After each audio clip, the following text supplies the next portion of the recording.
Parte na marahil ng kulturang Pinoy ang tsismis. Nasa bahay ka man, eskwelahan, trabaho o kahit sa simbahan. Alam mong may nagaganap na tsismisan. Ikaw kabarangay, hilig mo rin bang makisali sa kultura ng tsismis? Dear Papa Dudut, itago niyo na lamang po ako sa pangalang Jade. 33 years old at gusto kong i-share sa inyo ang kwento namin ng mga kababata at katrabaho kong sina Ruby at Amber. Kaidaran ko rin. Sa chismis iikot ang kwento naming tatlo. Chismis na ang bitamina namin sa katawan, Papa Dudut. Kung sasakyan kami ay chismis ang magsisilbing gasolina namin. Malaki ang tulong ng chismis para sa aming pakikibaka sa pang-araw-araw. Ito ang nagsisilbing inspirasyon sa amin para bumangon at pumasok sa mga trabaho namin. Kung walang chismis, baka naligaw na kami ng landas. Alam naming chismis ang glue na nagdidikit sa aming magkakaibigang mga marites. Bata pa lamang ay mulat na kami sa chismis. Sa parehas na barangay kaming tatlo nakatira ni na Ruby at Amber. Sa bawat kalabog, sa bawat bahay sa barangay ay tumatakbo na kaming magkakaibigan papunta roon para malaman kung ano ang nangyayari. Madalas na ipinagdarasal ko na juicy ang chismis na maibagsak sa amin noon para naman may kapalit ang ilang beses kong pagkakadapa para lamang makaabot sa lugar na pinanggagalingan ng chismis. Hanggang sa nakapag-aral at nakapagtapos na kami ay naging consistent pa rin kami sa pagiging chismosa. Nakilala na kami ng mga marites, hindi lang sa barangay namin kundi sa pinasukan naming paaralan noon. Hanggang sa makapasok na nga kami sa trabaho ay chismis pa rin ang hobby namin. Nag-decide kami mag-apply sa isang kumpanya para magkasama-sama pa rin kaming tatlo. Hindi ko kasi ma-imagine ang buhay na hindi kasama sina Ruby at Amber dahil wala akong masyadong chemistry sa ibang mga nakakachismisan ko. Iba talaga ang dating kapag nag-join forces kaming magkakaibigan. Kami nga rin madalas noon ang nilalapitan sa tuwing hindi klaro ang mga chismis na umaabot sa iba naming mga kasama sa trabaho. Verified kasi ang chismis naming magkakaibigan. Kaya tiwala ang mga kaopisina namin kapag nagmumula sa amin ang chismis. At pinanindigan nga namin ang tawag nila sa amin na patron saints ng chismis. Isang malaking responsibilidad yon na kailangan naming alagaan at panindigan, Papa Dudut.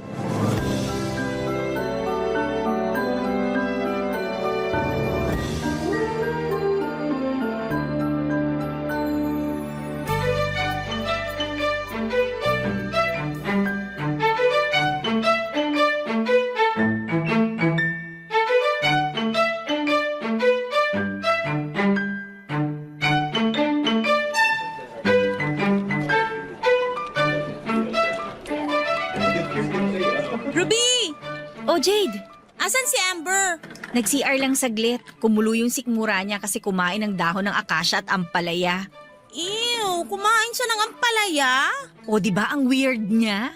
Hindi ko na siya mahintay. Iisplok ko na sa'yo tong chismis na nasagap ko. Nakakapit ka na ba, Mars? Kapit na! Dali na! Naalala mo si Tin? Yung relihiyosa nating classmate nung high school?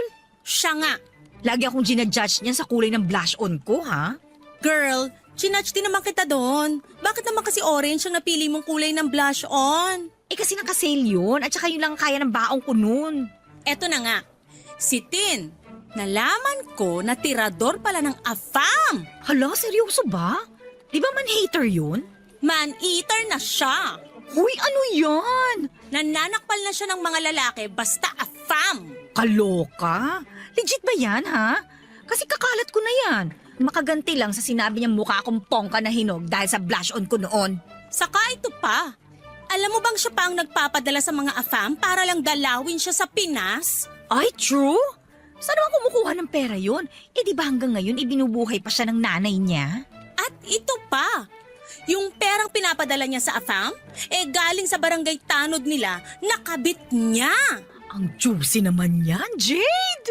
May mas juicy pa ba kapag nalaman mong buntis siya ngayon at hindi niya alam kung sinong AFAM ang tatay ng pinagbubuntis niya? Baka naman yung barangay tanod ang ama. Hindi rin. Hindi ba sila nag-aano ng barangay tanod? Nagaano naman, kaya lang ang chika, imported chocolates daw ang pinaglilihian niya. Confirmed! Imported chocolates? Afam nga ang ama! Kasi kung yung barangay tanod ang ama, malamang bagong at manggalang ang pinaglilihian niya, di ba? Oh, anong latest? Oh, kumusta yung tiyan mo, Amber? Okay na. Hindi na talaga ako kakain ng ampalaya. Kiss na yan. May chika ako sa'yo. Pakilatag na ang chismis. Kailangan ko ng nutrients para sa sikmura ko. Nanghihina na ako. Si Tin, yung kaklase natin nung high school? Yung relihiyosa, pero mas matindi pa ang kulo kaysa sa nilulutong bigas. Alam ko na yan. Nabuntis ng afam. Hindi pa nga sure kung afam yung nakabuntis sa kanya. Malay mo yung... Barangay tanod sa kanila. Hindi yun ang nakabuntis. Sabi sa'yo, Ruby Ikaw ba naman paglian ng imported chocolates? Malamang pangitain na yung kung sino ang ama. Ang hina mo naman, Jade. Binase mo talaga sa pinaglilihian. Moderno na ang mundo ngayon. Hindi na yan ang basihan. Ano? Nakarating na sa akin ang ultrasound ni Tin. Ay, plakak! May pa-ultrasound! Amber 1, Jade 0. Mas lalong mahirap malaman sa ultrasound, no? Hindi naman makikita ron kung mukhang afam o mukhang Pinoy yung bata.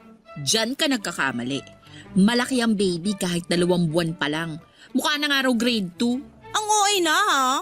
Pero malaki nga yung baby, so confirm na afam yun. Kung hindi man afam o yung barangay tanod, baka naman nasa lisihan ng kapre. Malaki, di ba?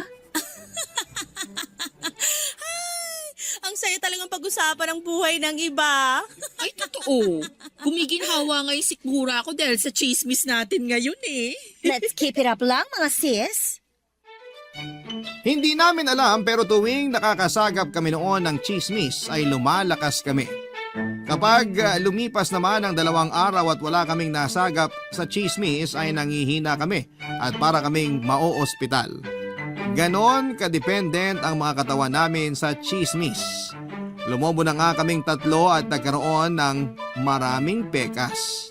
Sabi ng iba, yun daw ang senyales na naaabot na namin ang top level ng pagiging marites. Kahit na yung pekas naman namin ay dala ng peking rejuvenating cream na nabili namin sa online. Nung una ay napipikon pa nga kami sa tuwing kinakantsawan kami bilang mga marites sa trabaho namin. Hanggang sa nakasanayan na lang namin at nang tumagal, yung mga nang aasar na ang kusang lumalapit sa amin para makisagap ng latest chika. Kung magaganda lang daw kami, baka kami na ang kapalit ni na Iya Villana sa Chika Minute kapag hindi niya bet pumasok sa trabaho. Kinilig kaya kami sa mga sinabi nilang yon dahil feeling namin ay dekalidad na rin kami tulad ni Iya.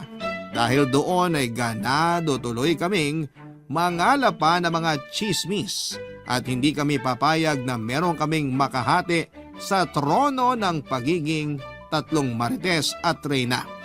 Kaya lang dumarating din kami sa punto na para kaming nalolost sa buhay, yung tipong hanggang chismis na lang ba kami. Wala namang problema sa akin kung role ko sa buhay ay ang magpakalat ng chismis. Kaya lang minsan ay nadamay ako noon kapag nalulungkod sina Amber at Ruby.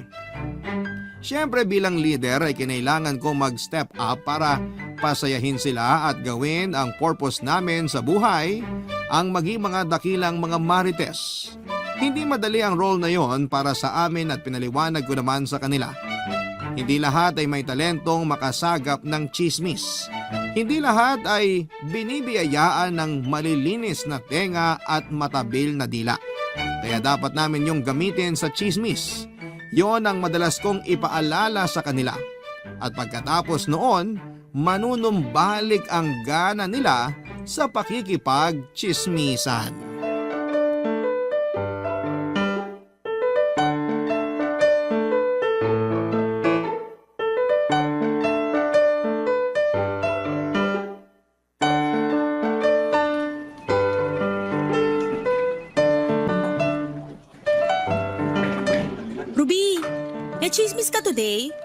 hindi masyadong juicy eh. Ikaw, Amber, Yung boss natin, may kabit. Alam na namin yan. Wala na bang bago? Yung kabit daw. tsahin yung asawa niya. Alam na namin yan. Wala na ba talagang bago? Oras na ba? Anong oras na? Para mag-retire tayo sa chismis? Hoy, maghunos dili ka. Kilabutan ka naman sa sinasabi mo, Amber. Sa wala nga tayong masagap na chismis. Halos lahat alam na natin. Bakit kaya ang tumal ngayon ng chismis? Baka dahil tag-ulan. May pamahiin ba na kapag tag-ulan nagtatago ang chismis dahil takot mabasa? Hula ko lang naman. Ang init ng ulo mo, ha? Sino bang hindi iinit ang ulo? Malapit na tayong mag-time out sa trabaho, pero wala pa tayong nasasagap na chismis. Nakailang balik na sa mesa ko si Leia. Bakit? Nakikisagap ng chismis. Sabi ko wala pa. Naku, dapat di mo sinabi kay Leia na wala tayong chismis. Di ka nag-iisip, Jade. Paano kay chismis tayo ni Leia sa iba na wala tayong kwentang mga marites? Alam mo ba kung gaano kasakit sa pride yun? Ilang taon na nating pinangangalagaan ang pagiging marites natin. Anong magagawa ko? Sa wala nga tayong chismis na matino ngayon. Oras na nga yata, ha? Uy, wag kang ganyan, Ruby. Hindi pa ako ready bumaba ng trono natin. Mas masakit pa to sa break-up! Maging positive naman kayo. Bukas meron na yan. Abang lang tayo. Agahan kong pumasok sa office bukas. Ruby, dapat bantayan mo ang social media ng mga katrabaho natin. Check mo ron kung sino yung magpo-post ng madadrama. Lalo na yung magkakarelasyon dito sa office. Gumawa tayo ng intriga. Hindi tayo bababa sa trono natin. Ayan, ganyan dapat ang mindset. Sige, gagawin ko na lahat dito sa work yung pagsustalk sa Facebook. Huwag mo namang gawin dito sa office ang pangi-stalk. Gawin mo sa bahay nyo. Mahuli ka pa niyan eh. Hindi na ako pinapasagap ng internet ang kapitbahay ko eh. Nagpalitan ng password ng wifi nila. Yan ba yung chismis mong nakikigamit ng panty ng nanay niya? Totoo naman eh. Nahuli ko na naka-low waist siyang pantalon. Alam kong panty ng nanay niya yung gamit niya. Worth it bang mawala ng internet para sa chismis na yon? Pati panty ng iba hindi mo pa pinalagpas. Ginawa ko lang ang responsibilidad ko sa lipunan. Oras na. Huwag namang ganyan, Jade. May ilalaban pa tayo bukas. Kung walang biyaya ngayon, bukas na bubuhos yan. Naisip ko, parang di naman nakakaganda kung kilala lang tayo bilang mga chismosa. Kailangan natin mag-level up. Hindi habang buhay tingin lang nila sa atin mga tagasagap ng chismis. Kung bababa na tayo sa trono, malamang tayo na ang pupuntiryahin ng chismis. Parang hindi ko pa kaya na ako naman ang ichichismis. Wala na tayong choice. Kailangan na natin magpahinga sa chismis. Tama ka, Jade. Mag-alaga na lang tayo ng halaman at isda. Makabili na nga ng goldfish mamaya. Hamster kaya? Ano sa tingin nyo? Ako naman, lagi ko na lang kukumustahin ang mga kamag-anak ko sa probinsya. Ayan, meron na tayong pagkakaabalahan kapag tinalikuran natin ang chismis. Ang sad naman ito. Parang di ko pa kayang bumitaw. Nakabitaw na ako. Sunod na kayo. Hindi bumitaw sina Ruby at Amber Papadudut. Kaya naman kumapit akong muli sa chismis. Walang nagbago sa amin at patuloy pa rin noon ang pagpapakalat namin ng chismis. Kinailangan lang naming magpahinga ng ilang araw. Naniwala na lamang kami kay Ruby na dahil sa ulan kaya walang chismis. Nagkatotoo naman dahil sa unang pagsikat ng araw ay may chismis na kaagad na bumungad sa amin. Nagpakasaya na naman kami at binalita namin sa mga katrabaho namin. Nagtaka sila dahil nagbalik kami sa pagiging marites. Akala raw nila ay tuluyan ng kinalimutan namin ang responsibilidad namin sa lipunan. Pinaliwanag na lang namin na nagkaroon ng mental block sa chismis dahil sa tuloy-tuloy na pag-ulan. Marami namang natuwa dahil back in business na kami. Walang nakaagaw ng trono namin. Walang nagtangka. Ang kapal naman ng mukha nila kung pagtatangkaan nilang kunin ang nararapat para sa amin. Papadudot nagkaroon kami ng 100% patunay na sa chismis kami nilagay ng tadhana dahil alam nitong dito kami aangat. Natuwa kami dahil hindi ganon kahirap ang responsibilidad namin, lalo't chismis na nga ang kusang lumalapit sa amin. Kami na lang ang bahalang magpakalat ng chismis at pagkatapos noon ay masaya na ulit ang mga kaluluwa namin. Aaminin namin na ilang beses na kaming naiskandalo dahil sa chismis na pinakalat namin. Pero mabilis din namang nabubura yon. Wala talagang naglakas ng loob isa man sa mga chinismis namin na ireklamo kami. Alam kasi nila na kapag nilabanan nila kami ay mas lalo namin na pupundihin ang mga chismis at hahagilapin namin para lamang matakot sila. Hinayaan na lang nila kaming gawin ang gusto namin dahil naniniwala silang namamatay din naman. Hindi kami kundi ang chismis. Minsan nga pakiramdam ko ay pinapanalangin na rin ng mga chinichismis namin na maaga kaming pumanaw. Naiintindihan naman namin ang pinasok naming buhay. Hindi naman kami pwedeng umatras. Ito ang laban naming mga certified marites. Barangay Love Stories. Barangay Love Stories. Niyakap namin ng pagiging chismosa, Papa Dudut. Dahil para sa amin ganito ang magpakatotoo. Marami kaming naging bashers dahil daw sa naninira kami ng buhay ng iba. May mga nagsabi na pinangungunahan at nakikialam kami sa buhay ng iba at hindi raw yon tama. Siyempre pinaglaban namin na may tungkulin kaming mang-entertain ng iba dahil sa mga chismis. Yun ang role namin sa mundong ito at hindi dapat nila kinokontra. Marami kaming sagot sa tuwing inaaway kami ng ibang tao na hindi nakakaunawa na hindi dapat pinepersonal ang ginagawa naming serbisyo. Hindi ba nila naisip na tuwing mabagal ang internet o walang kuryente kaming mga chismosa ang nilalapitan nila para maaliw? Ni isang beses na pasalamat ay wala kaming natanggap mula sa kanila tapos ay ibabash pa kami. Marahil hindi lang nila maunawaan na magandang bagay naman talaga ang chismis dahil maganda ito sa mental health lalo na kung ang mga taong kailangan ng pansamantalang iisipin o pagkakabalahan, hindi ba? Para hindi sila mainip. Hindi naman palaging mali ang chismis at iyon ang patuloy naming pinaglalabang magkakaibigan. Dahil alam naman naming mas angat ang kabutihang dulot ng chismis. Sana kung makita yon ng ibang tao para hindi na nila kami kailangan pang i-judge na para bang sugo kami ng impyerno. Mahilig lang talagang magkunwari ang mga tao na ayaw sa chismis. Pero kapag may napapakinggan naman silang nakakaintriga mula sa ibang tao ay natutuwa naman sila. Mga mapagpanggap at nagmamalinis na mga tao na akala mo'y ni minsan ay hindi nakinig sa mga chismis. Yon madalas ang mga taong ang sarap gawa ng kwento para lamang makaganti. Kaya lang syempre ayaw naman naming magalit sa amin ang tadhana dahil lang sa pagpatol sa mga hindi nakakaunawa sa amin. Hindi na kami nakipagtalo pa sa iba. Mas priority namin yung mga taong naniniwala at tumutulong sa amin sa pangangalap ng chismis para makapagserbisyo kami ng maayos sa mga taong nasa paligid namin, Papa Dudut.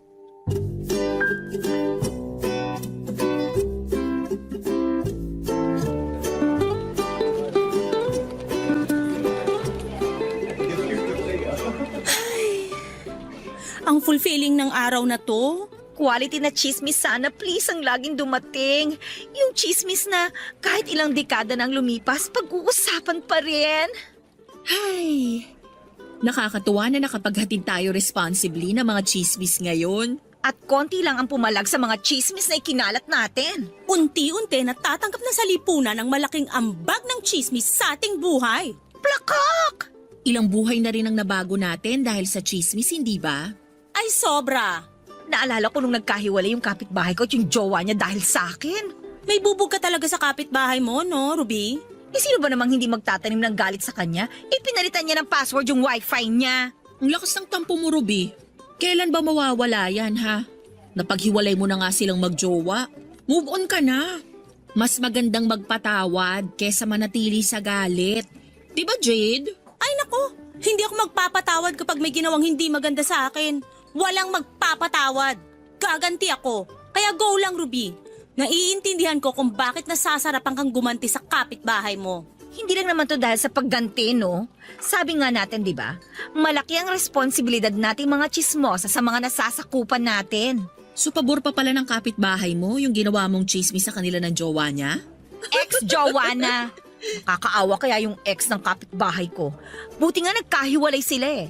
Balang araw, magpapasalamat silang pareho sa akin. Lalo na yung ex ng kapitbahay ko. Ano bang nangyari? Hindi mo na kwento sa amin yan, ha? Eh paano yung kapitbahay ko kasi? May kaharotang ka-work niya at dinadala niya sa bahay niya kapag nag-out of town yung ex niya. Ilang beses ko kaya nahuli yun. Minsan hindi niya alam, binidyo ko. Ayun, pinadala ko dun sa ex niya. Alam ba na ikaw nagpadala ng video? Mamaya niyan paginitang ka lalo ng kapitbahay mo. Maingat na marites si Tono. Siyempre gumamit ako ng dummy account at sinabi kong isa akong concerned citizen na napadaan lang. Ang galing ah. Di ka talaga pinaghihinalaan yan? True! Alam ko namang mataas ang IQ ko. Nahasa ng chismis, kaya nakapag-isip ako kagad ng paraan para hindi malaman na ako yung nagsumbong. Ang winner mo dyan, ha? Naniwala ba naman yung ex ng kapitbahay mo? Aba syempre, may ebidensya na eh. Kung hindi siya maniwala, wala na akong magagawa. Wala akong gamot sa pagiging tanga. Bad ka. Pinaghiwalay mo sila. Hoy, hindi sila para sa isa't isa, no? Ako naging daan para makita nila yon. Hindi talaga sila bagay sa isa't isa, mga te. Kumusta naman yung ex ng kapitbahay mo? May balita ka pa ba? Nakakausap ko sa dami account ko. Kinumusta ko. Sabi niya, mas okay na raw siya ngayon kesa nung dati. Tama lang daw ang desisyon niya makipaghiwalay para may chance pa siya makita yung the one para sa kanya. Nakaka-proud ka, Ruby. Hindi lahat ng tao ay kaya makialam sa relasyon ng iba. Eh paano kung yung mga sunod na mapaghiwalay mo ay para naman pala sa isa't isa? Ay, di naman mag-sorry. Tsaka, tao lang ako. Nagkakamali rin. Di ba?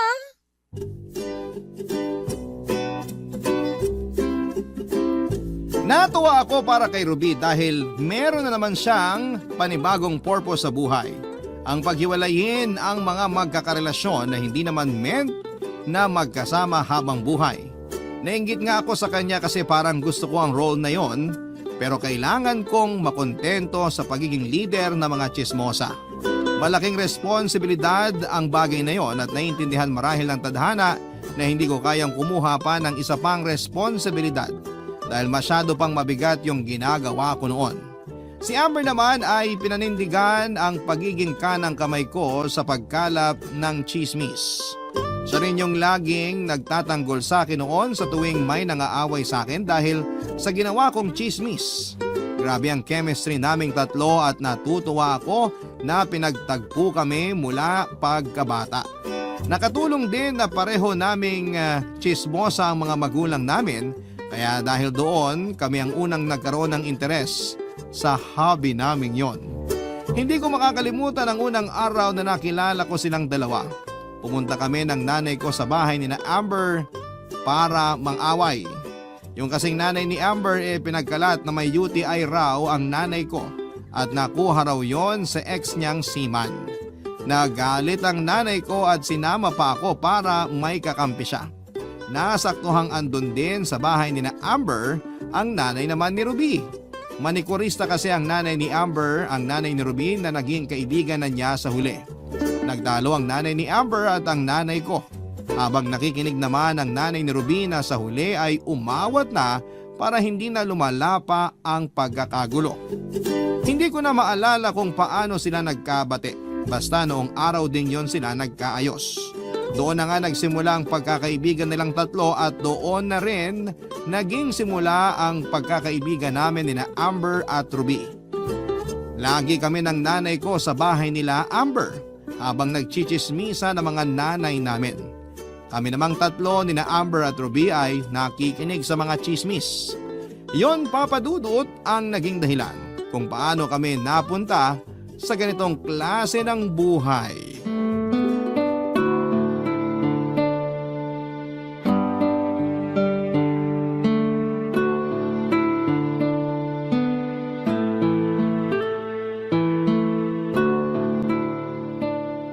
Amber, Ano yun? may sasabihin ako sa'yo. Chismis ba yan? Hintayin natin si Ruby. Kailangan ko lang kasi ng advice. Teka, hindi yan chismis? Mukhang seryoso ka ah. Hay, nagkaroon tuloy ako ng problema sa relasyon ko. Kay Felix? Malamang, meron pa ba akong ibang karelasyon? Nagtatanong lang, ang init ng ulo mo ah. Sino ba namang hindi iinit ang ulo? Hay, pakiramdam ko kasi may kabit siya. Baka naman nag-overthink ka lang. Normal yan sa mga malapit ng ikasal gaya mo. Napapraning ka lang. Hindi ba kapraningan yung nagpalit siya ng password sa cellphone niya at Facebook nang di nagsasabi sa akin? Ay, alam mo ang password ng Facebook at cellphone niya? Sana all. Malamang, yun kaya ang sikreto ng matibay na relasyon. Dapat alam mo ang password ng jowa mo. So alam din niya yung password sa cellphone at Facebook mo. Syempre hindi, kasi kailangan niyang pairalin yung tiwala niya sa akin, di ba? Tapos ikaw wala kang tiwala sa kanya. Bakit ba parang mas kinakampihan mo pa siya? Eh ako nga tong niloloko niya. Hindi pa naman confirmed kung niloloko ka nga ni Felix. Eh bakit siya nagpalit ng password? Baka lang nakalimutan niya yung dating password niya tapos maglalagin siya sa ibang computer. Ganyan. Kaya nag-change password. Normal naman na yan. Si Ruby nga monthly kung magpalit ng password. Malala ang pagiging makakalimutin. Eh di sana tinanong niya sa akin kung nakalimutan niya, di ba? Memorize ko by heart ang password niya. Sana napapraning ka lang. Sana nga. Pero iba talaga kutob ko eh. Bukod sa password, ano pa kasi yung napansin mo? Lagi na siyang naliligo. Parang normal lang naman yung maligo lagi. Mare, ibahin mo si Felix. Mula nung naging kami, swerte na kung makaligo siya ng 4 na beses sa isang linggo. Ngayon kasi araw-araw na eh. Di ba nakakapraning? Gusto lang niyang maging mabango. At ito pa, lagi na siya nagsusot ng sapatos tuwing lumalabas siya. Lagi lang kaya siyang nakatsinelas. Ultimo kasal ng kapatid niya, nakatsinelas siya. Nag-promise siya sa sarili niya na hindi siya magsasapatos dahil gusto niya laging nakakahinga yung mga paa niya. Lahat ng tao pwedeng magbago ng nakasanayan o gusto. Mas lalo akong napraning sa sinabi mo eh. E di ibig sabihin pala, nagbago na rin siya ng feelings para sa akin? May bago na siyang gusto? Hindi naman ganun. Ay nako, mali ang naisip mo sa sinabi ko. Para ako nanghihina dahil sa problema ko kay Felix. Wala ka pa namang problema kay Felix. Siguro may mga pagbabago lang din talaga siya sa sarili niya. Oh, ayan ka na naman. Nakakapraning yung sinasabi mo.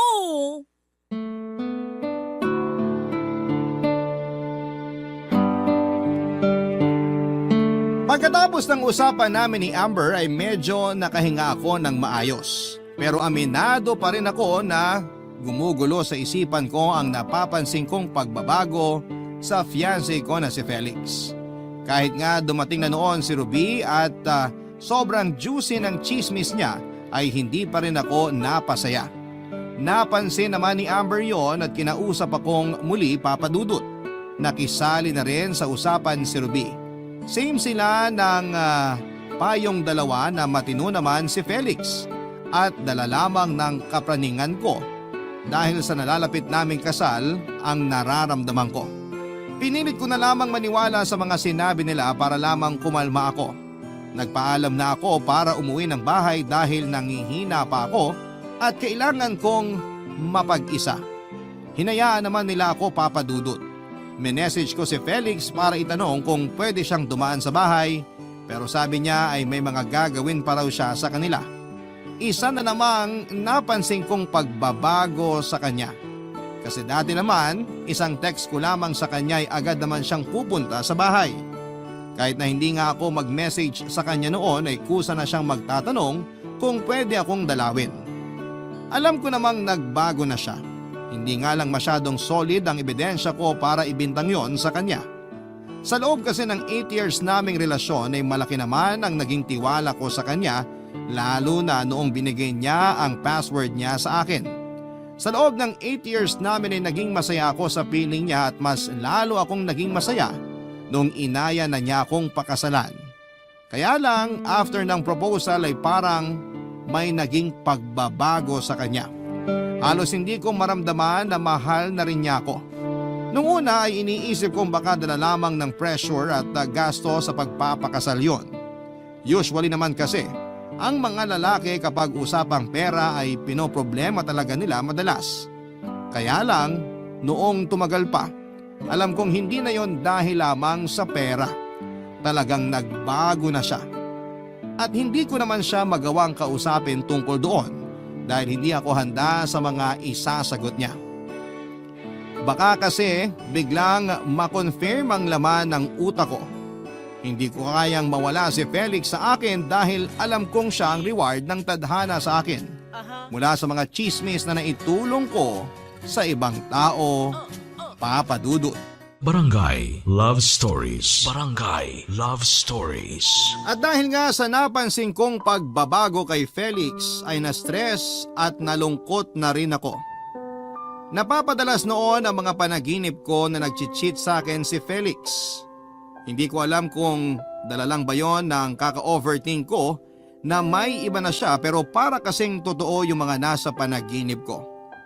Ibang-iba ang mga babae ang napapanaginipan kong nilalandi ni Felix. Meron dong isang matandang babae na pinapahiran ni Felix ng ointment sa tuhod.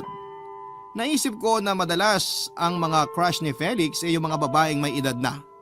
Hindi ko alam kung dala yon ng mommy issues niya. Pero lagi akong nagsiselos noon sa mga matatandang babae na crush ni Felix. Yung isa ko pang napanaginipan may kahalikan daw na ibang lalaki si Felix. Doon ako muntikang mabangungot dahil nga sa nakipagsabunutan daw ako sa lalaking kahalikan niya. Nagising akong pawis na pawis at puno ng galit noon. Gusto kong itanong kay Felix kung kasama ba sa pagbabago niya ang sexuality niya pero baka awayin niya ako. Hindi ko talaga alam ang mensaheng hatid ng mga panaginip kong yon, Papa Dudut. Sinikap kong mag-research sa internet pero ang sinabi lang daw na ibig sabihin ng mga panaginip na yon ay ang kawalan ko ng tiwala kay Felix. Totoo naman din, Papa Dudut. Nagsimula lang naman lahat ng panaginip na yon mula nang napansin ko ang pagbabago sa kanya. Kaya naman, nakaginhawa ko kahit papaano sa nabasa ko sa internet. Pagkatapos noon ay pinagpatuloy ko na lamang ang pang-i-stalk sa Facebook ng mga target kong i-chismis para may pagkaabalahan ng utak ko. Nag-work naman pansamantala at bumalik naman ako sa kaka-overthink sa relasyon namin ni Felix. Kaya naman naisipan ko makipagkita sa mga kaibigan ko. Sakto namang day off naming tatlo kaya nagkita-kita na kami. Napansin nilang malungkot at stress ako kaya kinumusta nila ako. Alam naman nilang dahil yon kay Felix. Natuwa ako dahil may mga kaibigan akong katulad ni na Amber at Ruby na handa kang damayan kahit mas importante ang chismis para sa aming tatlo.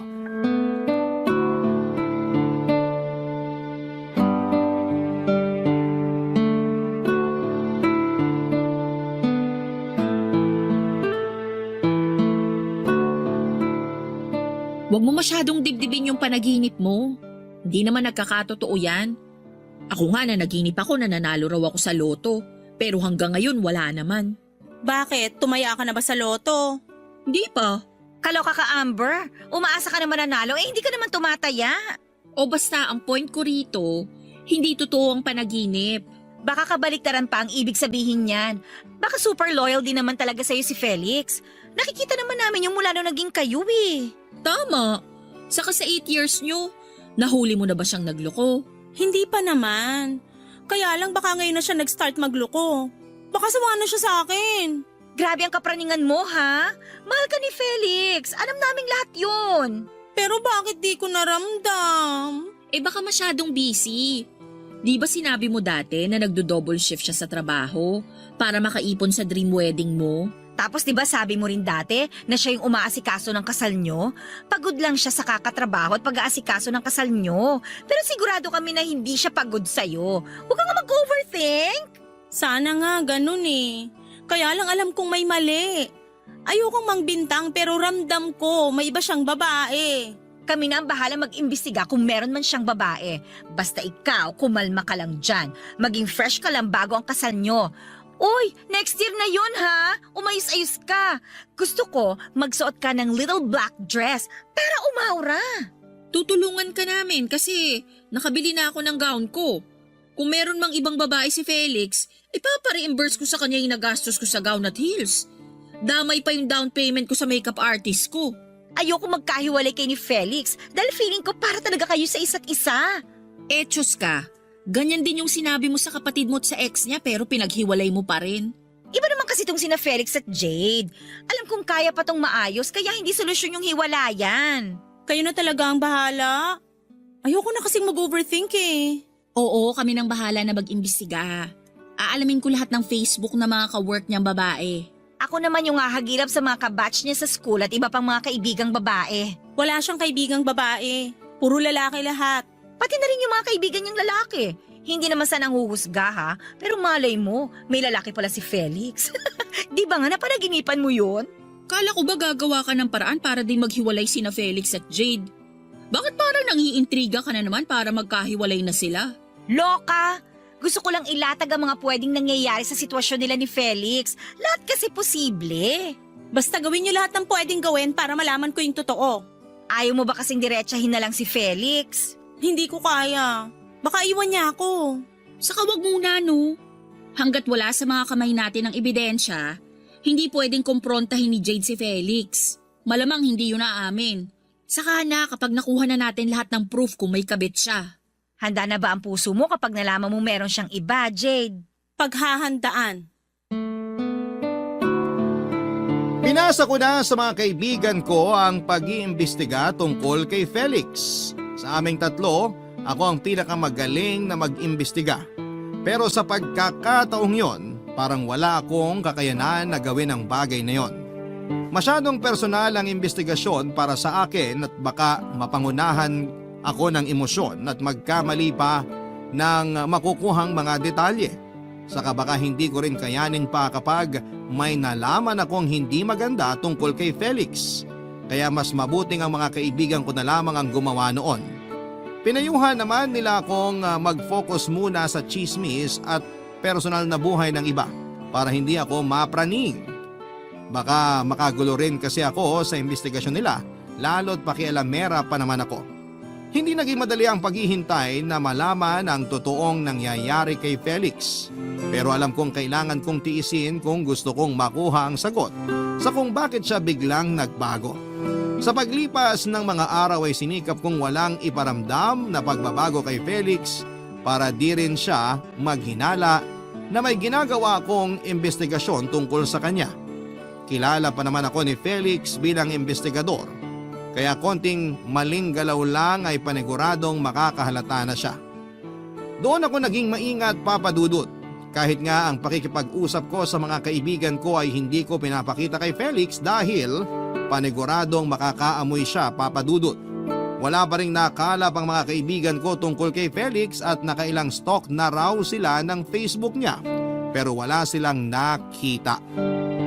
Si Ruby nga raw minsan ay tumatambay pa sa baba ng opisina ni na Felix pero lagi raw mag-isa si Felix na umuuwi. Sinubukang i-check ni Amber ang mga pina-follow at bagong ad na friends ni Felix. Pero wala rin siyang napala. Hindi rin naman daw kasi malike ng posts at pictures si Felix. Totoo naman yon, kaya nahirapan din akong i-check kung meron siyang ibang babae dahil hindi rin naman masyadong active si Felix sa social media. At ginagamit lamang niya yon para makipag-usap sa mga kaibigan, pamilya niya at sa akin. Kinatuwa ko na lang din sa huli na wala akong nakuhang ebidensya na may babae si Felix, Papa Dudut.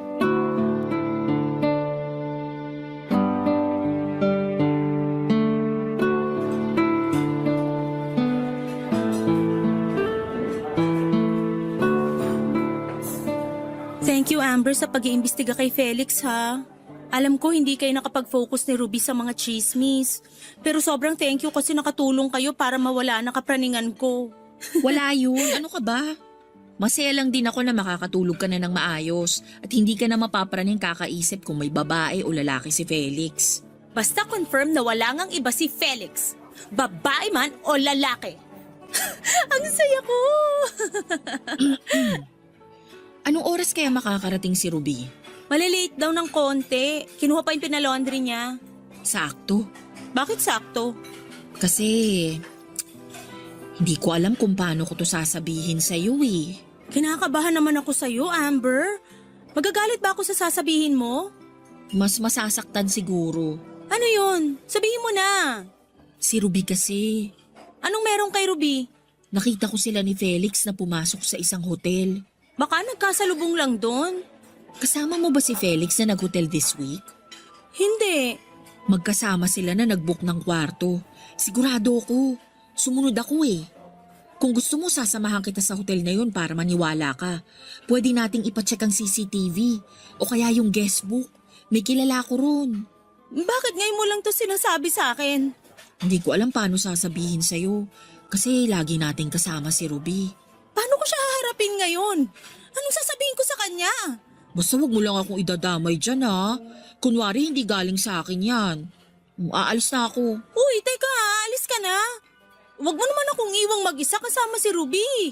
Hindi ko alam paano siya haharapin. Andyan na siya. Sorry Jade, pero naibigay ko naman yung impormasyon na kailangan mo. Kung gusto mo, pwede kitang samahan dun sa hotel na sinasabi ko para ipakita sa yung ebidensya. O aalis na ako ha. Bye! Amber! Amber, sandali! Oh, ano nangyari kay Amber? Di man lang ako pinansin. Nagmamadali pang umalis. Nag-away ba kayo? Medyo nagkatampuhan lang. Napikon yata sa joke ko kaya nagmadaling umalis. Ayaw mo na siya. Tipikal na Amber, no? Ang bilis mapikon pero kapag siya naman ang aasar, G na G! Oo nga eh. Typical na Amber. Umorder ka na ba? O kumain na kayo ni Amber? Nagkape lang kami. Ikaw, order ka na. Jade, babalik pa ba si Amber? Mukhang hindi na. Bakit? Mabuti naman. May kailangan kasi akong sabihin sa'yo. Tungkol saan? Hindi ko alam kung maniniwala ka pero alam ko na kung sino ang kabit ni Felix. May kabit si Felix? Akala ko ba wala? Last week ko lang nakumpirma. Naalala mo ba nung pumunta sa Batangas si Amber 2 weeks ago? Di ba may out-of-town meeting din nun si Felix? Naalala ko na. Silang dalawa ang magkasama sa isang resort sa Batangas. Pwede kitang samahan dun sa resort na yon para ma-check yung CCTV at guestbook nila. May kilala ko dun. Totoo ba talaga to? Hindi rin ako makapaniwala nung una. Pero nung pinakita sa akin yung CCTV footage ng kakilala ko, dun ko na nakumpirma. Sasamaan kita kung gusto mo. Kaya mo ba akong samahan na kausapin si Amber tungkol dito? Sorry Jade ha, hindi ko kaya eh. Paki-promise na lang sa akin na hindi mo sasabihin sa kanya na galing sa akin yung impormasyon na to ha. O paano, alis na muna ako ha. May kailangan pa pala akong asikasuhin eh. Agad na tumayo si Ruby para umalis na. Hindi na niya ako nilingon pa at hindi ko na siya tinawag pa. Naiwan akong mag-isa sa upuang pangtatluhan. Hindi pa rin ako makapaniwala sa mga napakinggan ko. Hindi ko alam papadudot kung prank lang ba nila yon at umaasa kung ganun na nga. Pero lumipas na ang ilang araw, parehas pa rin ang sinasabi nila sa akin. Hindi ko alam kung kanino ako maniniwala noon. Hindi ko pa pinupuntahan ang hotel na sinasabi ni Amber at ang resort na sinasabi ni Ruby. Naguluhan po ako sa mga nangyayari na maski si Felix hindi ko magawang harapin at kausapin. Napansin ni Felix na aligaga at balisa na ako.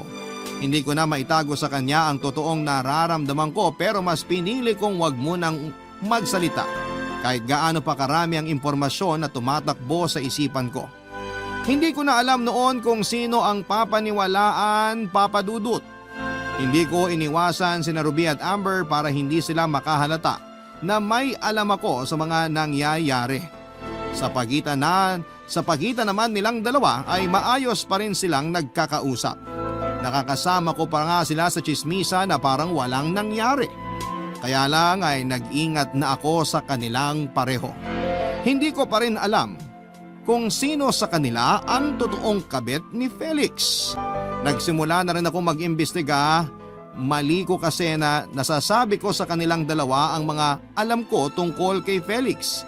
Kaya madali lang silang nakakaiwas at nakakapagtago ng sikreto. Hindi ko pinahalata sa kanila ang ginagawa ko. Binawi kong muli ang kapangyarihan ko bilang leader ng mga Marites at aalamin ko na kung sino sa kanilang dalawa ang totoong kabit ni Felix. Papa Dudut, mga kabarangay, pwede rin kayong magsabi kung sino ang sa tingin ninyo sa dalawang kaibigan ko ang nagsasabi ng totoo. Sino sa kanila ang totoong kabit? Baka sakaling makatulong kayo dahil sa ngayon ay mag-isa kong hinaharap ang lahat ng problema at kalungkutan. Kaya naman malaking tulong ang pagbabahagi ko ng kwento ko sa inyo para lamang po mailabas ko ang sama ng loob ko sa mga nangyayari. Sana po sa tulong ng Barangay Love Stories ay makamtan ko ang hustisya na kailangan ko. Isang malaking pasasalamat ang hatid ko sa bumubuo ng Barangay Love Stories at lalong-lalo na sa Barangay LS 97.1. Muli maraming salamat po. Ako ang inyong kabarangay forever, Jade. Minahal ko na si Lulu at minahal ko na rin ang sarili ko. Ang relasyon namin ni Lulu ang masasabi kong pinakamagandang desisyon na ginawa ko sa buhay ko. Wala akong pagsisisi na niyakap ko na sa wakas kung sino ako. Tinulungan din ako na tanggapin ang mga bagay na hindi ko matanggap sa sarili ko ni Lulu. Mahal na mahal ko si Lulu, Papa Dudut, at lagi kong sinasabi sa kanya na hindi ko kaya kung iiwan niya ako. Tawa lang ang sinagot niya dahil ganon din daw ang nararamdaman niya. Kahit kaming dalawa na lamang ang magkasama sa mundo ay alam naming magiging maayos kaming pareho. Araw-araw ay pinapatunayan namin na tamang desisyon naming piliin ang isa't isa. Papa Dudut, maayos ang lahat sa relasyon namin. Kaya lang 2 months ago ay nagkaroon kaming dalawa ng maliit na problema. Nagsimula yon noong nag-grocery kami after ng aming anniversary date, Papa Dudut.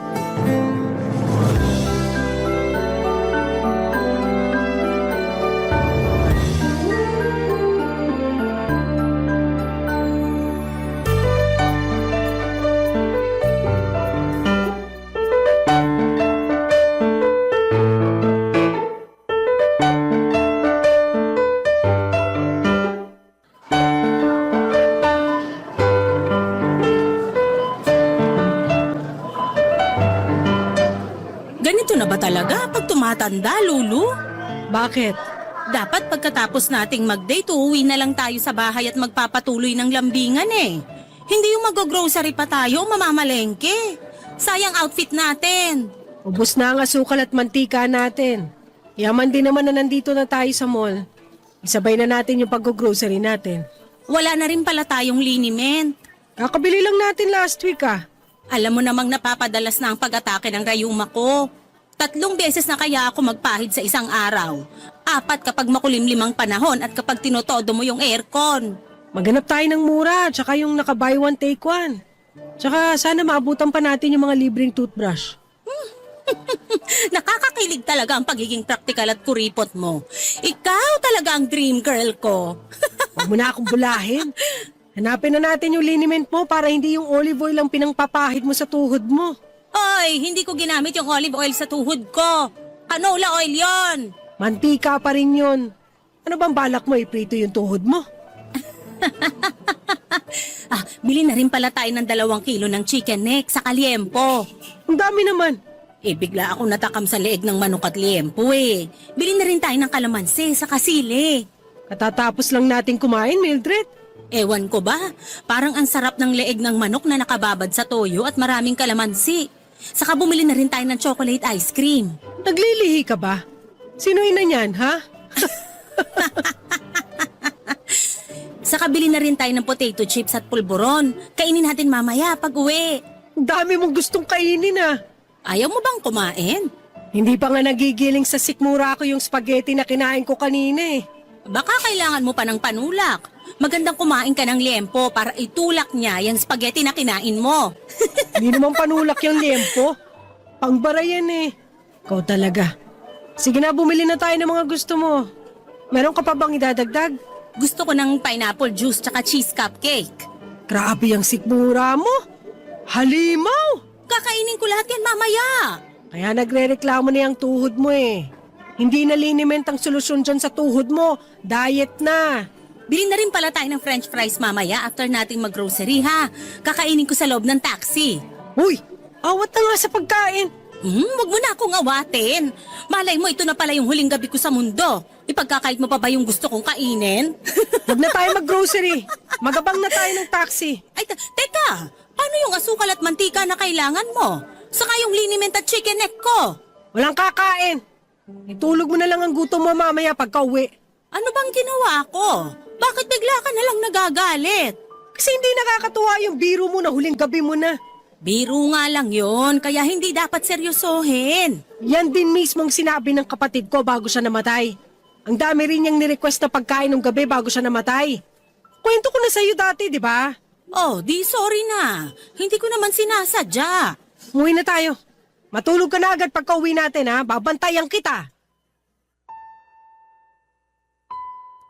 Hindi ako kinausap ni Lulu mula sa biyahe namin pauwi ng bahay. Pero kita ko sa gilid ng mga mata ko na panayang sulyap niya sa akin. Nakita ko rin na may bahid ng pag-aalala yon.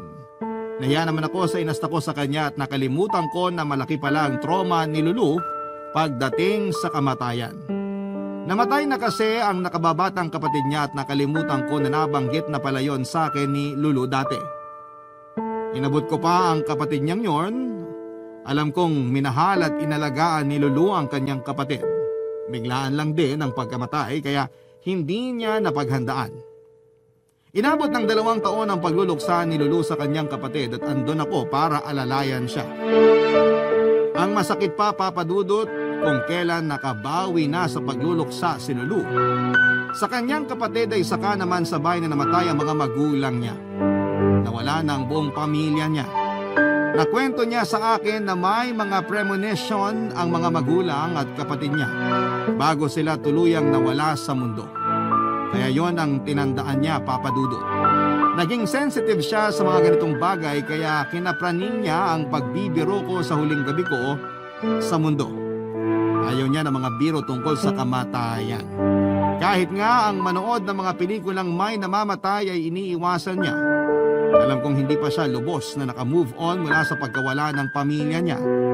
Naiintindihan ko naman siya kaya lang ay hindi ko kayang ipaunawa sa kanya na parte yon ng buhay natin. Ang isilang at mamaalam. Kapag yun na kasi ang sinabi mo ay magiging emosyonal na siya, Papa Dudut.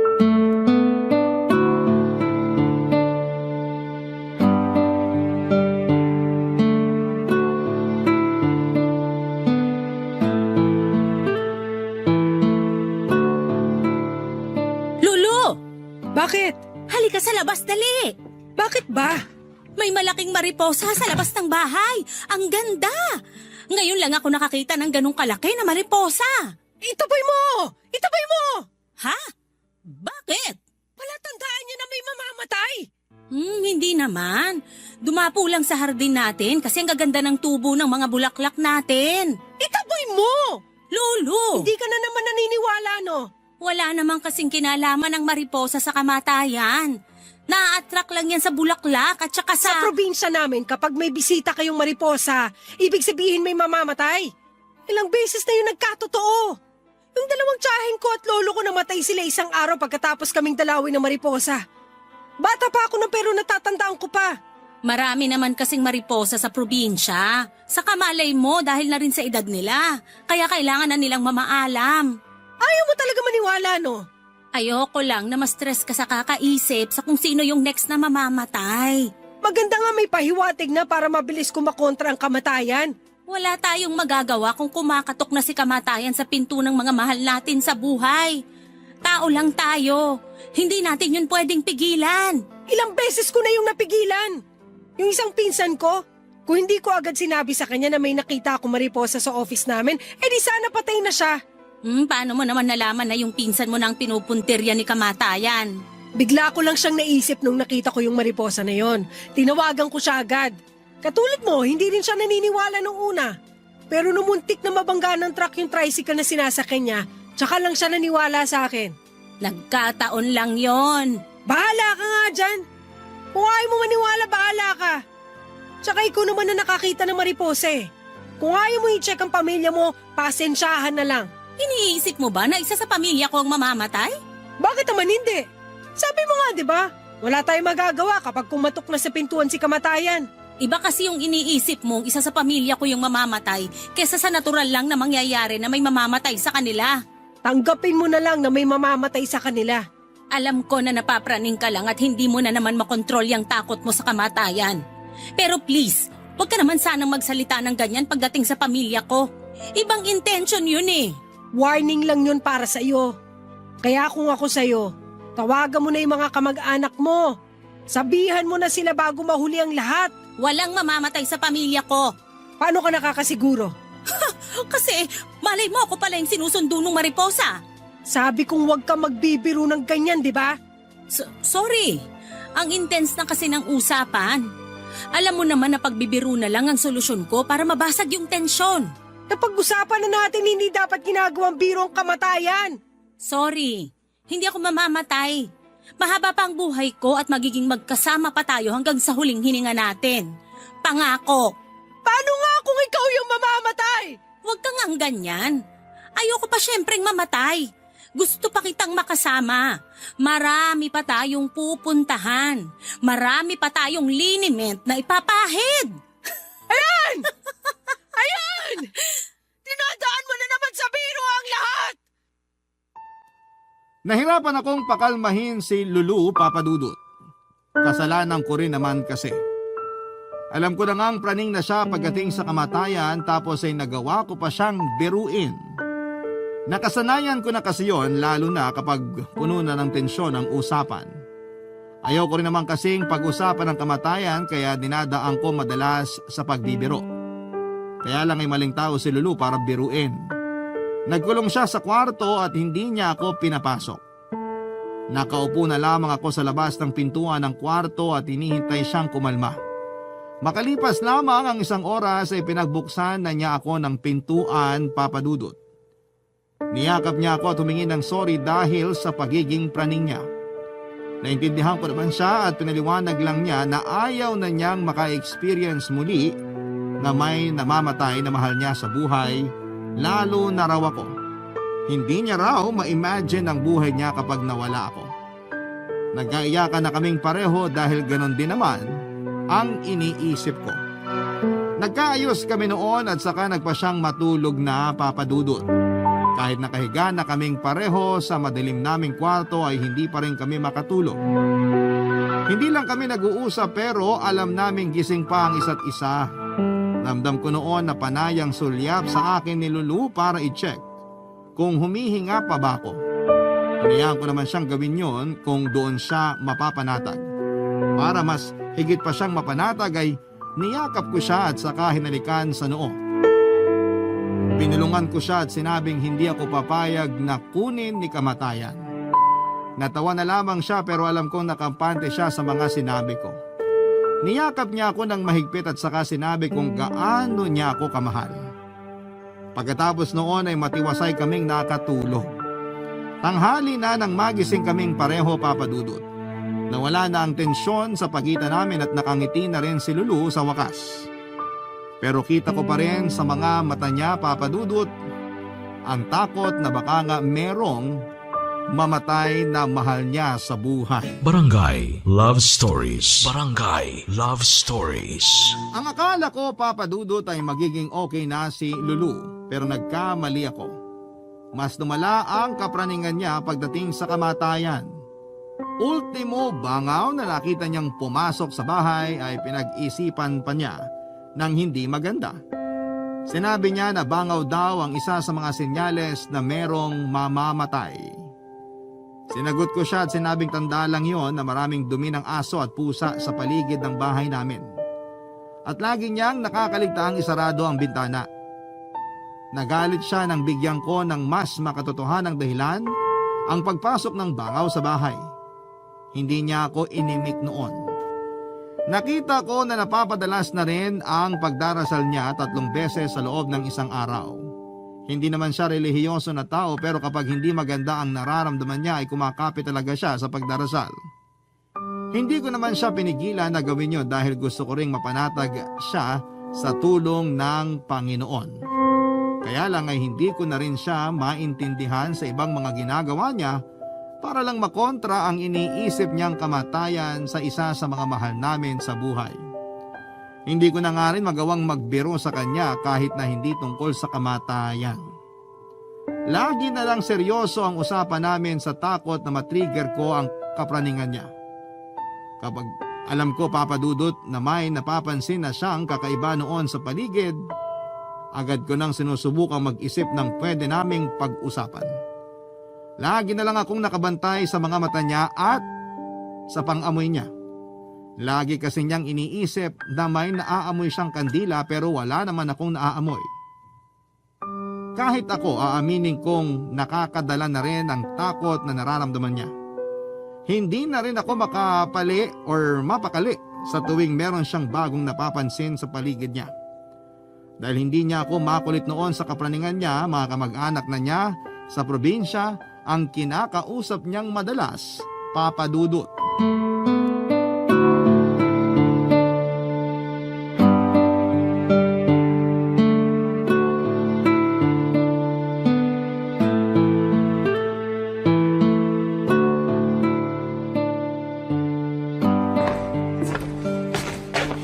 Sino naman yung tinawagan mo?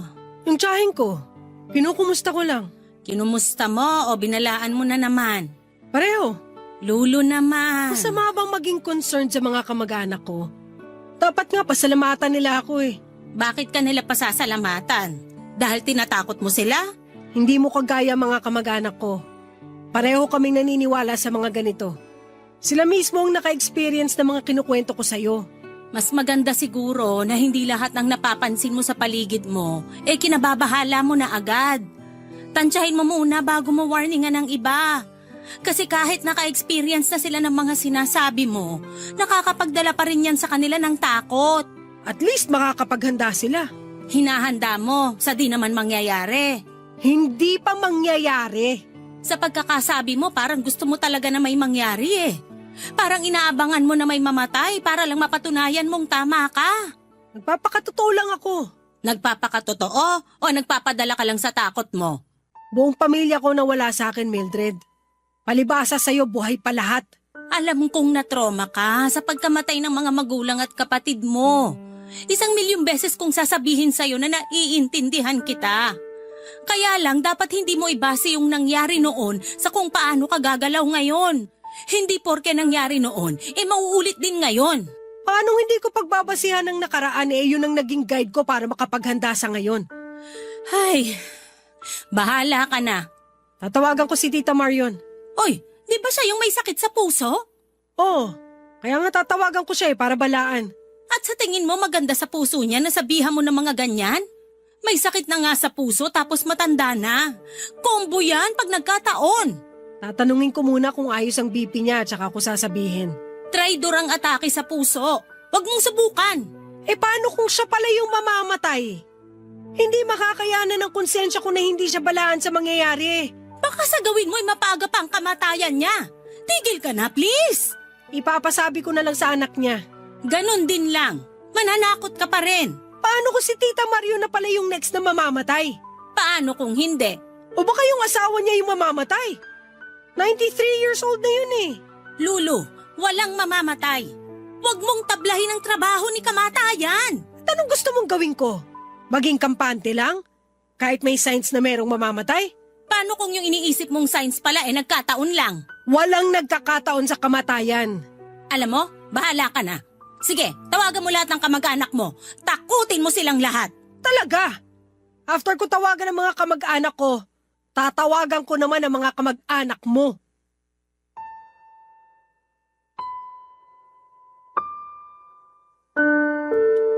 Nagkatampuhan kami ni Lulu, Papa Dudut. Hindi ko na rin kasi matiis ang mga ginagawa niya. Akala ko ay pananakot niya lamang sa akin na tatawagan ng mga kamag-anak ko pero tinotoo pala niya. Natakot tuloy silang lahat. Tinawagan nila ako para tanungin kung ano ang sinasabi ni Lulu. Nahirapan akong ipaliwanag sa mga kamag-anak ko na tinawagan ni Lulu, Papa Dudut. Katulad ko sila na hindi naniniwala sa mga premonition pagdating sa kamatayan.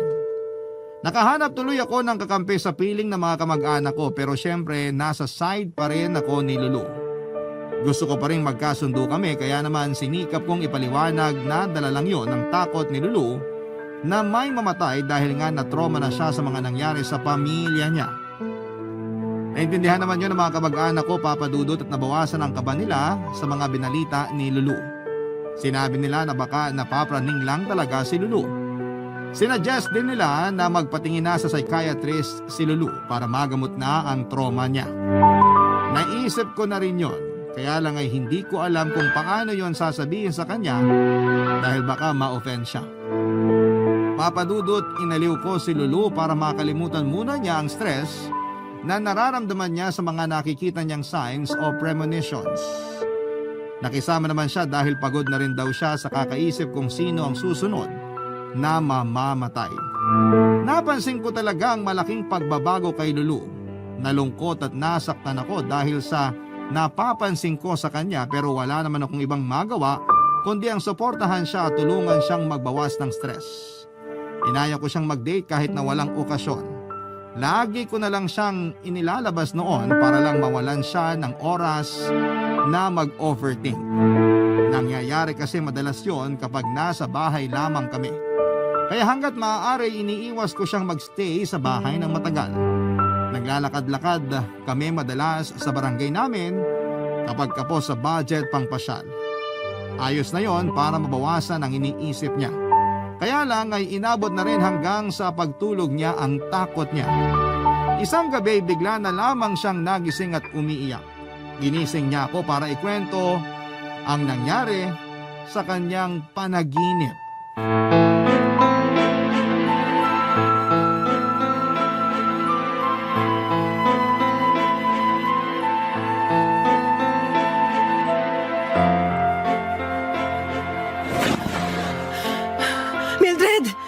Mildred! Umising ka! Ano yon? Ang sama ng panaginip ko. Anong nangyari? Gusto mo ng tubig? Natatakot ako. Hindi kailangang matakot. Andito ko. Kukuhanan muna kita ng tubig. Huwag na! Huwag mo ko iwan dito. Okay, sorry. Ano bang magagawa ko para hindi ka matakot? Hindi ko alam. Gusto mo matulog uli? Babantayan kita hanggang lumalim ang tulog mo. Ayoko na matulog. Gusto mo sa sala muna tayo? Nood tayo ng TV. Ayoko. Ay, hindi ko rin kasi alam kung anong gusto mo eh. Nakakatakot yung panaginip ko. Okay lang ba kung ikwento mo? Nasa desierto raw ako. Marami raw tao. Nakaitim lahat. Hindi ko sila kilala. Tapos, naglakad ako. Parang may hinahanap ako kaso parang naligaw na ako kasi biglang nawala yung mga taong nakaitim. Ang lakas daw ng hangin. Natumba pa ako tapos merong isang bangka. Isang bangka? Sa gitna ng disyerto? Oo, kasi may tubig na raw dun sa gitna ng disyerto. Naku, pwede ata nating tayaan yan sa loto. Tubig sa gitna ng disyerto? Ay, sorry sa biro ko. Pinapagaan ko lang yung sitwasyon. Tapos sinaya raw ako sumakay sa bangka ng batang lalaki. Nakasando siya na puti. Sumama ako tapos nagsagwa na siya. Sabi niya sa akin may susunduin lang kami bago niya ako ihatid. Sino raw yung susunduin? Hindi sino. Ano? Ano yung susunduin? Kabaong na itim. Nagpatulong sa akin yung batang lalaki na buhatin yung kabaong. Tumulong ako pero ang bigat. Naibagsak sa tubig yung kabaong tapos sinubukan naming iahon. Binuksan niyo ba yung kabaong? Kasi kung mabigat yon, siguradong may laman yon. Binuksan ko nga. Nakita ko yung pinsan ko si Carmen. Oh, tapos? Doon ako nagising. Sabi ko naman sa'yo, meron talagang mamamatay Pero panaginip lang yan. Panaginip? Nasa kabaong na mismo yung pinsan ko. Premonition na yun. Dala lang yan ang kakaisip mo sa kamatayan, kaya tumawid hanggang panaginip mo. Kailan ka ba maniniwala sa akin? Lagi naman akong naniniwala sa'yo. Wag lang sana sa mga ganitong bagay kasi nakakasira na ng ulo eh. Totoo kasi na merong mensahe ang mga panaginip. Hindi lang yung basta-bastang sumusulpot. Pero gustong ipahiwatig yon. Gusto lang ipahiwatig sa'yo ng panaginip mo na nakukurta na ang utak mo kakaisip sa mga bagay na hindi naman mangyayari. Please, Lulu. Tama na ang kaka-overthink. Madaling sabihin para sa'yo yan kasi wala ka sa kalagayan ko. Kahit wala ako sa kalagayan mo, naiintindihan kita. Kung naiintindihan mo ako, bakit ayaw mo akong paniwalaan? Alam kong hindi magpapatalo noon si Lulu Papadudut. Kaya naman nagsorry na lamang ako at sinabing mali ako. Alam kong masama pa rin ang loob niya noon at inaya ko na siyang matulog muli pero tumanggi siya. Sinabi niyang magpapahangin lamang siya sa balkonahin namin at sinabi kong sasamahan ko siya pero tinanggihan niya ako. Alam kong nagtampo siya at hinayaan ko naman siya, Papadudut, baka kailangan lamang niyang mapag-isa at magpahangin para mawala na yung takot niya. Dinasal ko na lamang na sana ay maitangay ng hangin kung anuman ang ino-overthink niya. Nahihirapan na rin kasi ako noon na makita siyang ganon, Papadudut. Masiyahin at puno lagi ng pag-asa ang nakilala kong Lulu. Pero noong mga pagkakataong yon ay parang iba na ang nakasama ko for more than 20 years. Ang laki ng pinagbago niya. Hindi ko na siya halos maintindihan pero sinusubukan ko naman. Hindi ko alam kung hanggang saan ang pasensya ko sa mga nangyayari kay Lulu. Hindi na ako nakabalik pa sa pagtulog. Panay ang galaw ko sa kama at pati ako ay napapa-overthink na rin. Nagtungo ako sa kusina para magtimpla ng gatas. Nanatili ako roon hanggang sa maubos ko ang gatas. Nakatulala ako kaya hindi ko na namalayan ang pagpasok ni Lulu sa kusina. Nagkatinginan kaming dalawa at naghihintay na may magsalita. Nginitian niya ako ng tipid at saka naglambing kung pwede ko raw ba siyang timplahan ng gatas para makasabay na siya sa pagtulog ko. Ngumiti na rin ako at saka tumango, Papadudut. Ipinagtimpla ko siya ng gatas at sabay namin yung inubos sa kusina. Pagkatapos noon ay bumalik na kami sa kwarto. Nahiga na kaming pareho at naunang nakatulog si Lulu, samantalang ako naman ang sumalo ng pag-overthink niya. Nag-alala na ako kay Lulu, Papadudut. Gusto ko na noon na makagawa ng paraan para matigil na ang kapraningan niya. Dahil naaapektuhan na rin ako ng sobra-sobra sa mga pinaggagawa niya ng mga panahong yon, Papadudut. Barangay Love Stories. Barangay Love Stories. Nagkaroon ng gap ang relasyon namin ni Lulu dahil sa mga nangyayari sa kanya, Papadudut. Ipinagpatuloy pa rin niya ang pag-overthink at lahat ng makita niyang kakaiba sa paligid ay inuugnay niya kaagad sa kamatayan. Kahit ang mga bulaklak na dama de noche na nadaanan namin ay kinakatakutan pa niya. Sign daw ang amoy ng dama de noche na merong mamamatay. Samantalang panahon yon ang pagbunga ng bulaklak ng dama de noche. Napailing na lamang ako sa mga iniisip niya, Papadudut. Hindi ko na rin siya kinontra pero hindi ko rin naman siya pinanigan ng buo. Pinakinggan ko lamang siya, Papadudut. Sa ganong paraan ay nababalanse ko pa rin ang sarili ko at aaminin ko sa kakakinig ko sa mga kapraningan ni Lulu ay nahawa na rin ako. Ino-overthink ko na rin kapag nakakakita ako noon ng bangaw o itim na damit. Dahil yun madalas noon ang isinisiksik sa utak ko ni Lulu na tanda na meron daw na mamamatay. Hindi naman talaga ako mapagpaniwala sa mga ganito. Pero ikaw ba naman ang may makasamang praning sa mga senyales o premonition? Hindi ba't magagaya ka na rin? Papadudot, panay pa rin ang tawag ni Lulu sa mga kamag-anak niya para mangumusta at manakot. Ako na yung mismong naaawa sa mga kamag-anak niya na nahawa na rin sa kapraningan niya.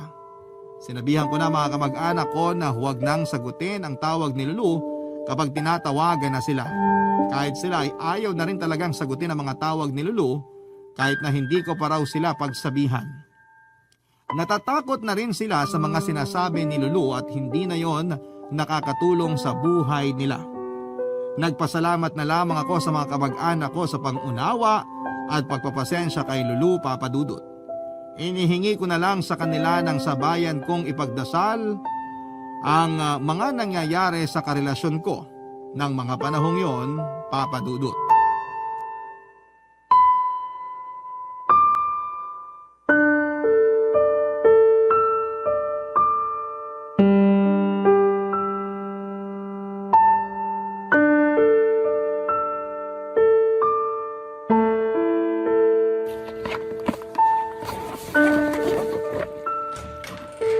Bakit ka nag-eempake?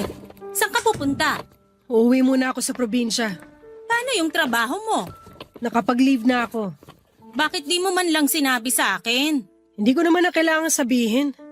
Nakikita mo naman na ngayon na nag-empake na ako. Kailan mo na naplano na umuwi sa probinsya mo? Nung Sunday lang. Magkasama tayo buong araw nung Sunday, di mo man lang binanggit sa akin? Kasi baka di mo ko payagan eh. Ayan agad ang iniisip mo eh. Nakakatampo ka naman. Kung hindi pa kita naabutang nag-eempake, hindi ko pa malalaman na uuwi ka pala ng probinsya mo. Sorry na. Tuliro na kasi ako eh. Pero sana nagsabi ka naman sa akin. Ako nga bibili lang ng balot sa kanto, magpapaalam pa ako sa'yo eh. Baka nga kasi pigilan mo ko.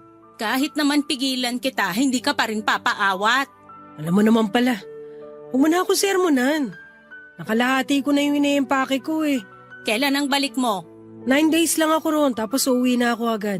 Bakit ka pa pupunta ron? Ano bang kailangan mong asikasuhin? Babantayan ko lang yung mga kamag-anak ko. Lalo na si Carmen. Nag-worry ako sa kanya eh. Sabi kasi ng asawa niya eh, nilagnat daw siya nung time na napanaginipan kong nasa loob siya ng kabaong. Ay, baka na-stress lang dahil sa binalita mo sa kanya na nasa kabaong siya. Ayun, nilagnat tuloy. Sana nga stress lang yon dahil sa panaginip ko. Ay, sorry kung nadadamay kita sa stress ha. Kaya nga uwi na lang muna ako para makahinga ka rin dito. Pwede naman akong sumama sa'yo. Hindi na. Alam kong nasa-stress ka na masyado sa akin. Ramdam ko naman yun. Pero gusto kitang samahan. Dito ka na lang. Magbantay ka na lang sa bahay. Uuwi rin naman ako. Tsaka para makahinga na rin ang utak mo sa kaka-overthink sa akin. Sigurado ka na ba talaga sa gagawin mo? Kasi pwede namang magbakasyon na lang tayo sa Tagaytay para makarelax ka rin. Hindi ako marerelax hanggat hindi ko nakikitang ayos lang ang mga kamag-anak ko. Hindi na ba sapat na tinatawagan mo sila lagi para kamustahin? Hindi pa rin sapat yun sa akin eh. Mas lalo kung hindi mapapakali kung hindi ko sila nakikita. Ay, sige na nga. Basta mag-iingat ka ron. Magsabi ka kung gusto mo magpasundo, ha? Ako nang bahala sa sarili ko. Pagbalik ko rito, babawi ako sa'yo. Tsaka gusto ko na rin makibanding sa mga kamag-anak ko. Ilang taon na rin kasi mula nung huli ako umuwi ron. Ilang taon ka nang hindi nagawi ron tapos pananakot pa ang bungad mo sa kanila.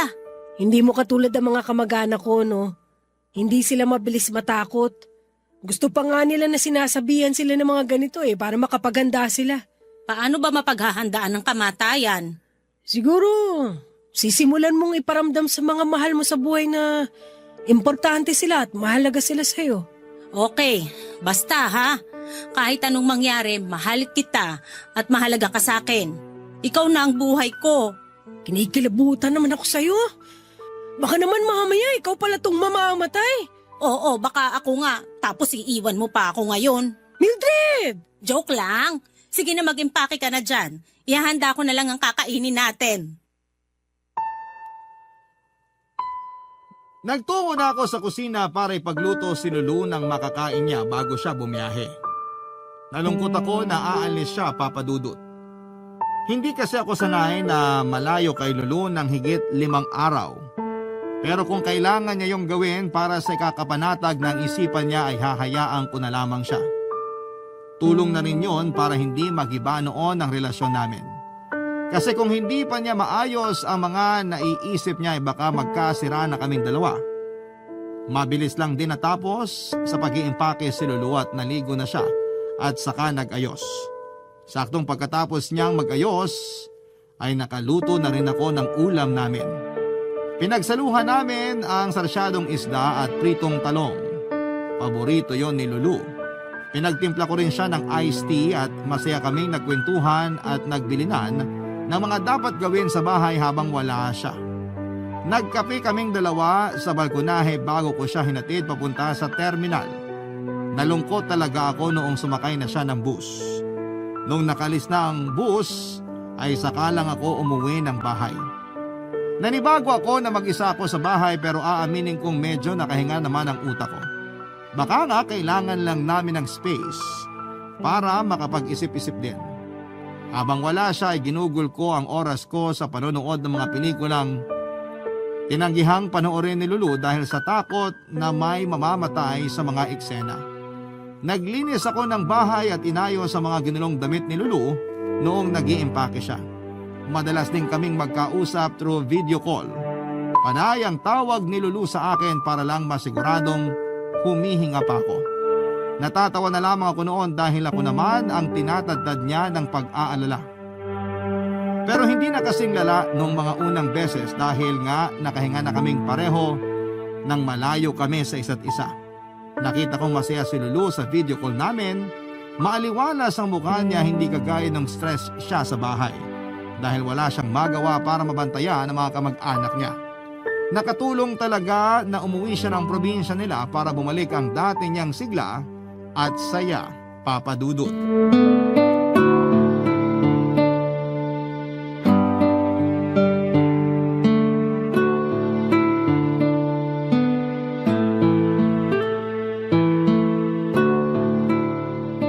Kumusta ka dyan?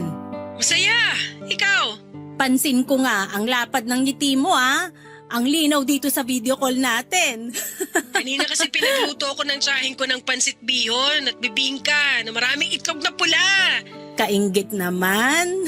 Ayan mo, pag-uwi ko ipagdadala kita. Sana pala sumama ka rito, no? Para may kasama akong umuubos ng mga pinagluluto nila sa akin. Ikaw kasi ayaw mo Nananabaan na ako. Hindi na kasya yung mga baang kong pantalon. Kaya nakahiram na lang ako ng duster sa mga pinsan ko. Kamusta pala yung pinsan mong si Carmen? Ayos naman. Lagi ko siyang katabi sa pagtulog para mabantayan ko siya. Parang inagaw ko na nga siya sa asawa niya Gumitna ka na lang sa kanilang mag-asawa kapag matutulog.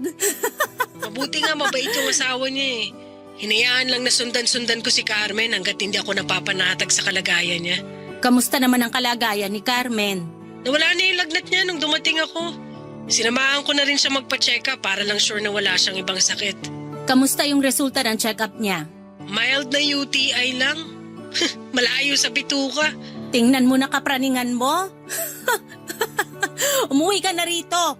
Ayos naman pala sila dyan. Sa Sabado na lang. Na-enjoy ko pa rito Na-miss ko talaga sila. Para ulit akong bumalik sa pagkabata.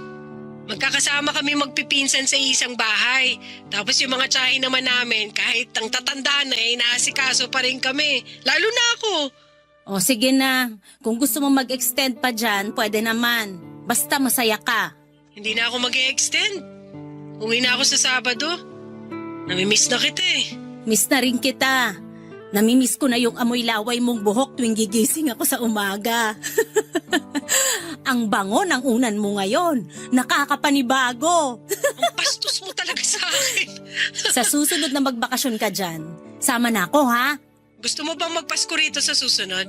Pwede naman, hanggang bagong taon. Natakam ako dun sa bibingkang maraming itlog na pula Kapag natikman mo pa yung suma nila na may keso, naku, baka gusto mo na lang tumira rito. Pwede naman. Gusto ko na rin talagang manirahan sa probinsya para mas tahimik ang buhay.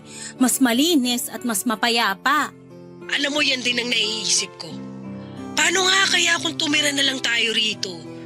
May bakanting lote pa rito na pwede nating bilhin at patayuan ng bahay. May ipon pa rin naman tayo. Mag-retire ka na sa trabaho mo. Mukha nga mapapaaga ang retirement ko dahil sa pag-uwi ko rito Sige, pagbalik mo rito, pag-usapan natin yan. Excited na tuloy ako. Mas excited akong makita ka uli. Namimiss na kita. Alam ko naman yan. Sinabi mo na kaya sa akin. Paulit-ulit. Parang ayaw mo pang namimiss kita. Siyempre, gusto ko. Minsan ka lang maging malambing sa akin Susulitin ko na. Malinis na ang buong bahay pag uwi mo. Magde-date tayo agad. Libre ko. Wow! Ang galante naman! Kahit anong gusto mong gawin, gagawin natin. Gusto ko sana mag-beach pagbalik ko. Kahit isang araw lang. Kahit 5 araw pa yan, okay lang. Ubus na ang leave ko sa trabaho. Magre-retire ka na rin naman. Kung ako nga sa'yo, mag-awol ka na lang eh. Full support ako dyan. Sira ka talaga. O siya, naglalatag na ng higaan namin yung mga pinsan ko. Tatawagan na lang kita uli bukas ha. Matutulog na kami. Grabe, wala pang 8:00 ng gabi, matutulog na kayo agad? Pauwi ka pa lang yan sa trabaho ah. Sanayin mo na rin matulog na maaga para makasabay ka pag dito na tayo tumira. Sasabay na ako ngayon, matutulog na rin ako. I love you so much. I love you too. See you soon. See you soon! Iyon ang huling sinabi ni Lulu sa akin bago siya bawian ng buhay. Sa pagtulog niya, Papa Dudut, ay inatake siya sa puso. Hindi ko man lang nalaman na meron na pala siyang sakit sa puso. Nagising na lang daw ang pinsan niyang si Carmen dahil sa lamig ng braso ni Lulu. Sinubukan pa nilang itakbo sa ospital si Lulu pero dead on arrival na. Hindi nila ako kaagad dinawagan at nabigla sila sa mga nangyari. Gabi na noong nalaman kong wala na si Lulu. Nakailang tawag ako sa cellphone ni Lulu bago yon sagutin ni Carmen at nakita kong namumugto ang mga mata ni Carmen at doon ko nga lang nakumpirma ang lahat. Sinubukan kong maging positibo at hinanap si Lulu. Hindi agad nakasagot si Carmen.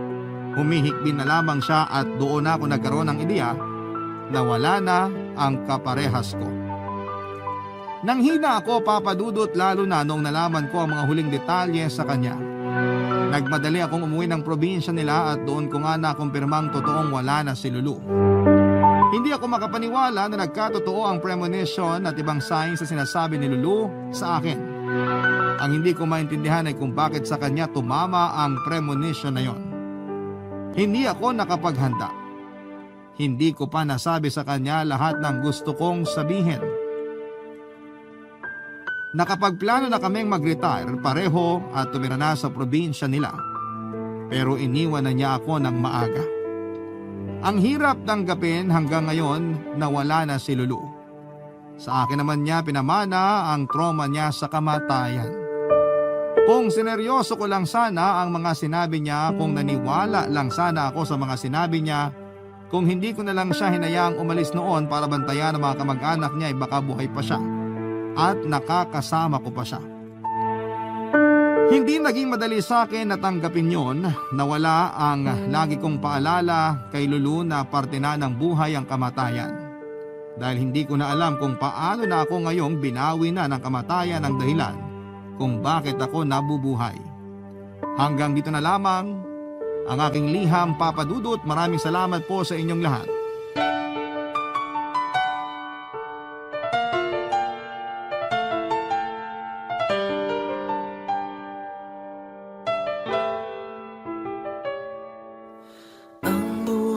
Ay mahiwaga, laging may lungkot at saya. Sa Papa Dudut Stories, laging may karamay ka.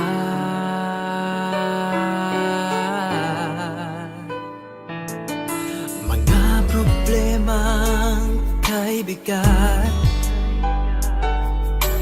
dito ay pakikinggan ka.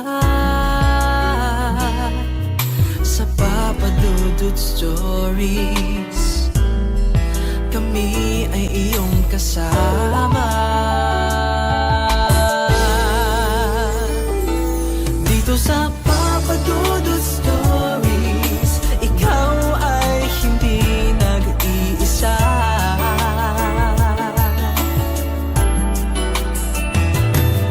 Sa Papa Dudut Stories, may nagmamahal sa'yo. Papa Dudut Stories, Papa Papa Dudut Stories.